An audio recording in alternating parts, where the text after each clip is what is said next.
du Dauphiné au XVIIe et XVIIIe siècle est un ouvrage de René Favier paru aux Presses universitaires de Grenoble dans la collection qu'il dirige, La pierre et l'écrit. Oui, je m'appelle René Favier, je suis professeur d'histoire moderne à l'université de Grenoble et j'exerce actuellement dans mon université des fonctions de vice-président chargé de la recherche. Alors cet ouvrage, c'est le produit d'un exercice académique, ou plutôt c'est quelque chose qui est tiré d'un exercice académique qu'on appelait jadis la thèse d'État. Long travail académique de recherche qui, dans le cursus universitaire, conduit aux fonctions institutionnelles de professeur. Alors, c'est un ouvrage qui est une réflexion sur l'organisation du territoire, le rôle des villes dans l'organisation du territoire dans la France d'Ancien Régime. Et plus particulièrement, ce que c'est qu'une province et comment s'organise le territoire d'une province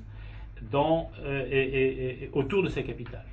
C'est parti d'une réflexion de Fernand Braudel qui donnait l'exemple du Dauphiné et de Grenoble comme capitale de cette province, bien structurée et bien organisée. Et ce que montre le livre, c'est que ce n'est pas exactement ça, qu'il y a une capitale, qui est une vraie capitale politique, mais qu'en réalité, le réseau urbain témoigne de ce qu'il y a une grande hétérogénéité du territoire. Il y a un espace politique, certes, mais il y a un espace économique, ou des espaces économiques, des espaces culturels, des espaces démographiques qui ne coïncident pas avec l'espace territorial de la province.